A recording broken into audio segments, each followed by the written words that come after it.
Humanity has run, tripped, and tumbled down the long path that makes up our history. Every moment tangles together to form the foundation of our world today. In this show, we explore the surprising influences on our modern identity and ask ourselves, how did we get here? In this episode, we focus on graham crackers and their surprising connection to sex education. Sex education. While there are many ways to teach it, sex ed is polarizing in the sense that it's dominated by two major educational philosophies. On one side, there's the comprehensive approach that focuses on providing the cognitive, emotional, physical, and social aspects of sexuality to give people as much information as possible about their bodies. Then there's the abstinence-only approach that emphasizes how abstinence is the only safe and effective way to prevent unintended pregnancies and STIs. Abstinence-only education has had many supporters over the years, but one notable proponent was Sylvester Graham. Graham was an American minister in the 19th century during the temperance movement. While this movement typically focused on limiting alcohol use, Graham set his sights on another topic: sex. He claimed that masturbating could make young men lose their vision and their mind, and that anyone having sex more than once a month meant that they were obsessive. Essentially, he believed you needed to repress all of your sexual urges to stay healthy. He also said it was important to eliminate anything that would create sexual urges, and that included the food you ate. Graham was convinced that any food that tasted good would initiate sexual urges, so he tried to convince people to give up things like meats and spices in favor of a bland diet of unseasoned grains and vegetables. While many people wrote him off, Graham was able to gather a small but dedicated group of followers called the GRAHAMITES. These followers quickly conformed to his ways and began to claim that his lifestyle was curing them of all sorts of illnesses. And that became the catalyst for Graham's popularity.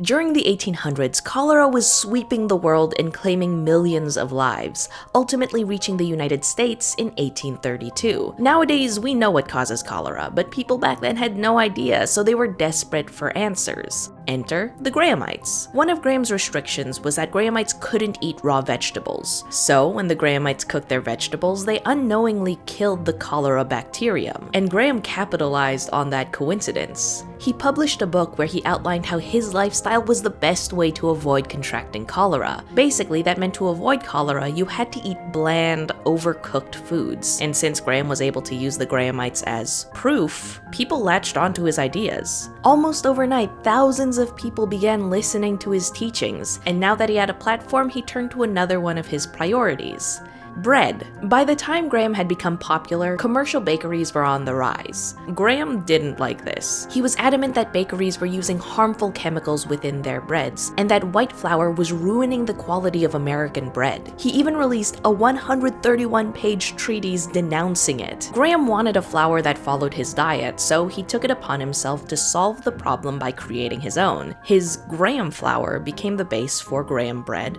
and later on, graham crackers. Yeah, the base for your s'mores started out as a tool for promoting abstinence. The flour itself was coarse and bland, but with his newfound influence, it took off. Graham flour found its way to store shelves. But his popularity didn't last forever. His harsh preachings caused him to get mobbed not once, but twice. And the final strike against Graham was that people realized that his diet wasn't actually a surefire way to avoid cholera. This combination resulted in Graham's influence dwindling to just a few loyal Grahamites. So how did graham crackers go from dull to delicious?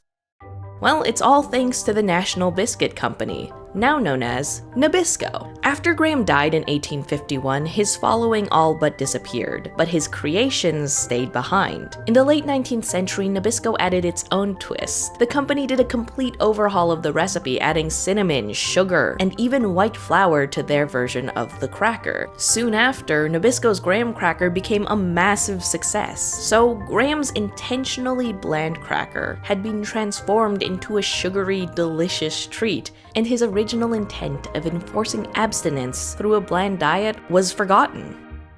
But was he onto something? Is abstaining from sex really better at keeping people safe than, say, comprehensive education? Ultimately, no. Studies have found that comprehensive education is more effective than abstinence only in reducing the rates of unplanned pregnancies and STIs, and in delaying the start of sexual activity. While the cause of this disparity is complex, we can see it in action by looking to Graham as an example. His beliefs parallel abstinence-only education in the sense that they both aim to protect people from harm but use restrictive methods to get there. In theory, this approach would be the best way to prevent things like STIs and unplanned pregnancies. But we don't live in a theoretical world. We live in this imperfect place where people have urges and desires and whom we've seen time and time again make mistakes on the path to adulthood. In this kind of world, knowledge is power. So by teaching young people about sex, we're giving them the power to own their own bodies, so that when they take that first step, they know how to be safe.